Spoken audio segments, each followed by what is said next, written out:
قیامت کی بڑی نشانیوں میں سے ایک نشانی یاجوج و ماجوج کا کھلنا بھی ہے۔ یاجوج و ماجوج قتل و غارت کرنے والی وحشی قوم ہے جسے سد ذوالقرنین کے پیچھے محصور کر دیا گیا ہے۔ یہ وحشی، ظالم اور خونخوار لوگ ہیں جو تہذیب و تمدن سے آشنا نہیں ہوں گے۔ قیامت سے پہلے اللہ کے حکم سے ان کا بند کھول دیا جائے گا اور یہ پوری انسانیت پر ٹوٹ پڑیں گے اور زمین کا خشک و تر کھا جائیں گے۔ یاجوج و ماجوج کی تعداد پوری انسانیت کے تعداد کے مقابلے میں کم از کم 1 اور 10 کی نسبت سے ہوگی۔ یاجوج و ماجوج کے نکلنے کا وقت ظہور مہدی علیہ السلام، پھر سیدنا عیسیٰ علیہ السلام کے نزول اور قتل دجال کے بعد ہوگا۔ یہ لاتعداد وحشی انسانی آبادی اور پوری زمین پر ٹوٹ پڑیں گے اور ان کے قتل و غارت گری کا مقابلہ کوئی نہ کر سکے گا۔ اس وقت اللہ تعالیٰ سیدنا عیسیٰ علیہ السلام کو حکم دے گا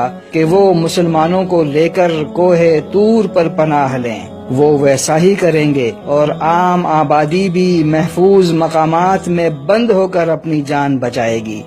باقی انسانی آبادی کو یہ وحشی قوم ختم کر ڈالے گی اور زمین کے دریاؤں کو بھی چاٹ لے گی۔ اللہ کے رسول صلی اللہ علیہ وسلم کے مختلف فرامین کا مفہوم ہے۔ اللہ تعالیٰ یاجوج و ماجوج کو کھول دے گا تو وہ تیز رفتاری کے سبب ہر بلندی سے پھسلتے ہوئے دکھائی دیں گے۔ وہ بحیرہ طبریہ سے گزریں گے تو سارا پانی چاٹ لیں گے۔ اس بحیرہ سے جب ان کا آخری گروہ گزرے گا تو وہ دیکھے گا کہ پانی خشک ہو چکا ہے، تو وہ تر مٹی دیکھ کر اندازہ لگائے گا کہ یہاں کبھی پانی ہوا کرتا تھا۔ بحیرہ طبریہ سے گزرنے کے بعد جب لاکھوں انسانوں کو قتل کر دیں گے تو بیت المقدس کے قریب جبل الخمر پر چڑھ جائیں گے اور کہیں گے کہ ہم نے زمین والوں کو قتل کر دیا ہے، آؤ اب آسمان والوں کا خاتمہ کریں۔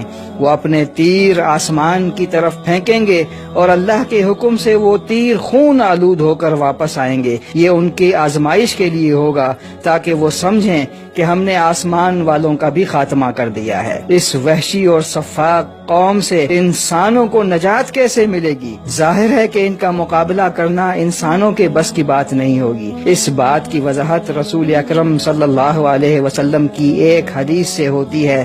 آپ صلی اللہ علیہ وسلم فرماتے ہیں، سیدنا عیسیٰ علیہ السلام اور مسلمان اللہ تعالیٰ سے گڑ گڑا کر دعائیں کریں گے کہ وہ انہیں اس آفت سے نجات دے۔ اللہ تعالیٰ ان کی دعا قبول فرمائے گا اور یاجوج و ماجوج پر ایک کیڑا مسلط کر دے گا جو ان کے جسموں میں داخل ہوگا اور جس کی وجہ سے وہ سب کے سب ہلاک ہو جائیں گے۔ پھر زمین میں ایک بالشت جگہ بھی ان کی لاشوں سے خالی نہیں ہوگی۔